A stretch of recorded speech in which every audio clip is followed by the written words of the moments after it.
Last Christmas, I broke down the facts and numbers that all proved how Glitch Productions was crushing Disney with their pilot episode for The Amazing Digital Circus.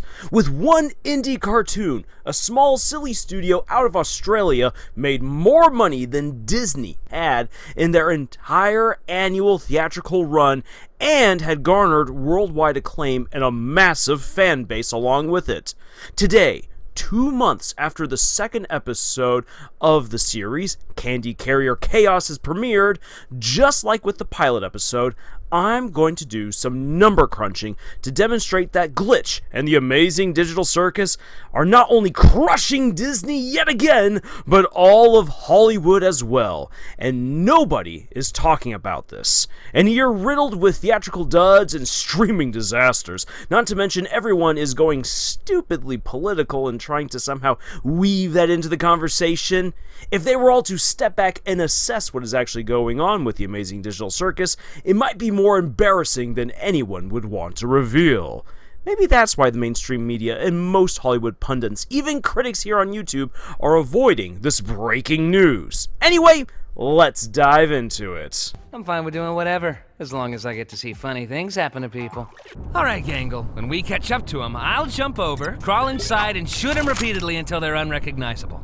If you don't already know what the Amazing Digital Circus is about, it follows the existential misadventures of Pomni, who finds herself trapped in this vibrant 90s CD-ROM video game world with other poor, unfortunate souls who have gotten themselves stuck in here, and there's no way out. To keep themselves sane and prevent themselves from abstracting into abominable monsters, the world's overseer, Kane, provides numerous adventures and rewards for Pomni and the other prisoners to engage with.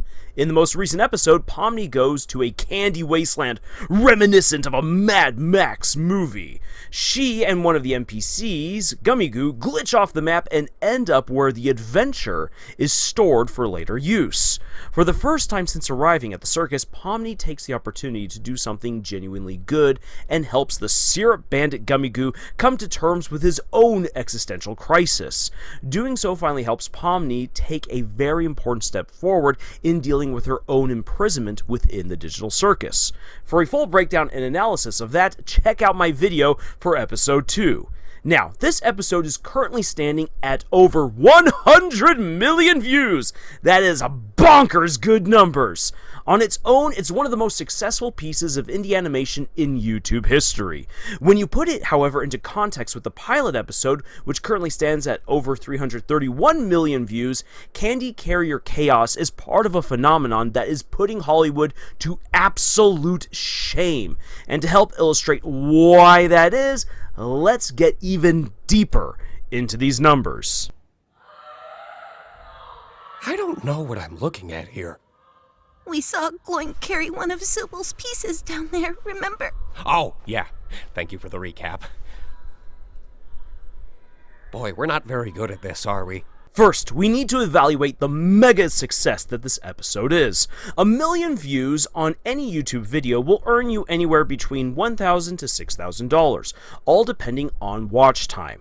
Without a released financial report from Glitch Productions, we can only make a guess at how much they've earned. But if we go with a conservative number, Candy Carrier Chaos has made $3,000 per million views. As of the making of this video, Glitch has therefore earned 300,000 buckaroos with Candy Carrier Chaos, and that completely covers the cost of production and opens the door for vast amounts of profit, especially with their merchandising arm. However, given the show's current popularity, it might be even reasonable to say that the episode has earned anywhere between $5,000 to $6,000 per million views, giving Glitch a potential total of $500,000 to $600,000, against a possible production budget of $300,000, which is the Hollywood standard for making a cartoon. Though Glitch likely made this show and this episode for far less, that's easily $200,000 to $300,000 profit, and that's all before merchandising kicks in. As your punishment, I am going to mass produce you! Wait, we're still being punished? That's the thing about life, Pomni. Sometimes you get mass produced, featuring all your favorite characters as sweet, teeth-rotting treats. Your friend, the Gummy Goo keychain, in all his non-edible glory. Perfect for not eating. In terms of indie animation, this is ridiculously good money, and I'll come back to more on that later. Next, we'll compare Candy Carrier Chaos to Disney's first big success of this year, Pixar's Inside Out 2, and then we'll compare it to Disney's current streaming flagship series, Star Wars: The Acolyte. And trust me, you're going to want to stick around for this. In terms of comparing a cartoon episode that is for free on YouTube to a full-length Pixar movie, it might seem like we are comparing apples to oranges in the most egregious way. However, there is a very good point to be made here. Averaging global movie ticket prices, we can comfortably settle on $10 per movie ticket. Bear that in mind, and as of the writing of this script, Inside Out 2 has raked in $1.015 billion worldwide. That is a bona fide hit. A success! Congrats, Disney! You finally have a solid win under your belt after all these years. Divide that by 10 and you get 101,500,000 tickets sold. That might not be the actual number of tickets sold though, but working with the numbers that we have and the average ticket price, this is what we can get. Chances are the ticket count is actually lower due to the higher prices of tickets in the global West. In any case, this is a little over 1 million more views that the Amazing Digital Circus can boast with its second episode. I could emphasize the point that YouTube might mean with any given view that multiple people are watching on one device, but let's keep it simple. That means that Candy Carrier Chaos has performed on the same level as a billion-dollar Pixar film in terms of interaction. This is an indie animation! That is wild. But wait, it gets even crazier.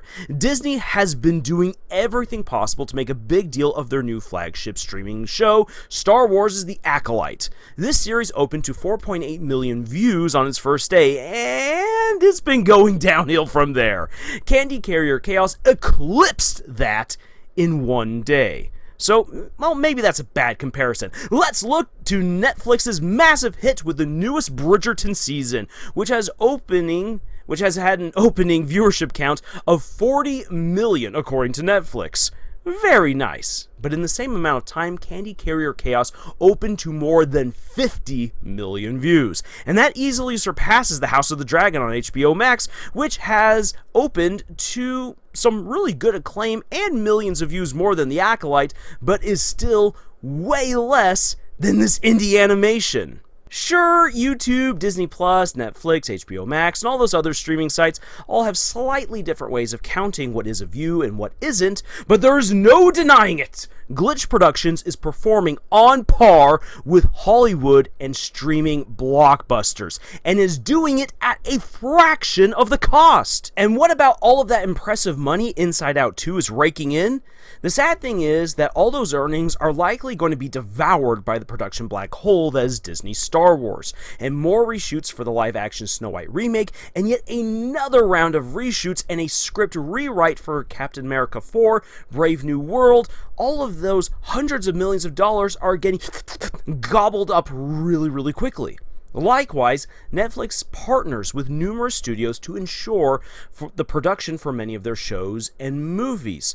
The streaming service is making great money, but it is a crazy juggling act between profits, debts, production costs, and so much more. Meanwhile, Glitch is making steady profits off the Amazing Digital Circus. Even more impressive is that the pilot again has garnered more than 330 million views, which means that Glitch, with this one series alone between 2 episodes, has brought in anywhere likely between $1,290,000 to $2,150,000 on viewership alone. And yes, this isn't $1 billion from an admittedly great Pixar film, but in terms of business, this is incredible. You can continue to make the amazing digital circus, wrap up murder drones, and go full throttle on the Gaslight District and still have cash to spare when business is this good for a company like Glitch Productions. On top of that, with their new website Glitch In, we have basically Glitch doing what Disney bragged they were going to do with the metaverse, which they then scrapped. This is a site for fans to meet, interact with each other, get special perks, and also get to know the creators a little bit more. It's a notable win for Glitch to have something like this, especially when Disney bragged that they'd be able to do it and then could not deliver. And again, this little silly studio out of Australia is doing all of this without breaking the bank. A final kicker is that Glitch is capturing the coveted 18 to 30-year-old range for viewers, which Hollywood has written off as nearly impossible to capture. So not only is Glitch competing with Hollywood and still eclipsing Disney in terms of profits and deliverable promises, they are doing so by appealing to a demographic that Hollywood as a whole has written off almost completely. Give Glitch and the amazing digital circus a round of applause.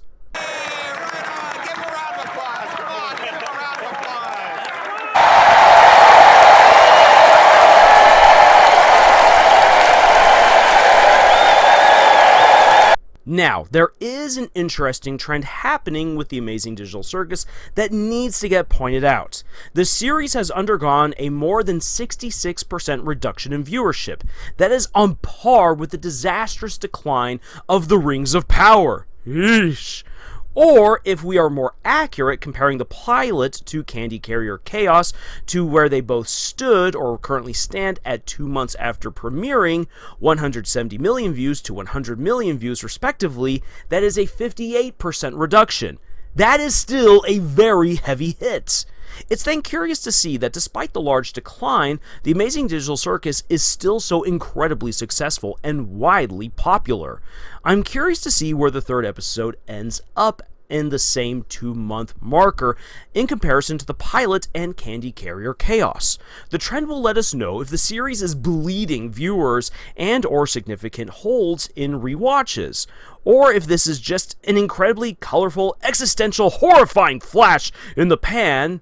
Or will we see trends indicating that Glitch truly struck gold and are paving the way for a kind of renaissance in how indie animation and entertainment businesses are conducted? In my personal opinion, I think we're going to see the Amazing Digital Circus continue to dominate and put Hollywood, but especially Disney, to shame. I also think that Glitch has discovered the right formula for the time being to make incredible shows that appeal to current mass audiences and tell incredible stories at the same time. I hold to my assessment that this will help to radically change the storytelling landscape by the end of this decade. But we'll just have to wait and see what the next episode serves up. The waiting game is a vicious one, ain't it? But while we wait for episode 3 of the Amazing Digital Circus to drop, if you're in need for a crazy story, then please check out one of my newest books, The Monarch Mercenaries Autonomy. Literally, this book is too crazy, too bold, too hot for traditional publishers to handle. Telling the story of space pirates out for revenge against gods, they will encounter ancient magic and curses, dangerous temples, battle against anime characters, stealing from a steampunk world, and racing against enemies both near and far to pull off the impossible. If any of that sounds worthy of your time, then get your own copy today from Amazon. A link is in the description below. Otherwise, thank you so much for joining us on this incredible adventure of creativity and writing, and until we figure out Kinger's backstory, y'all, tschüss.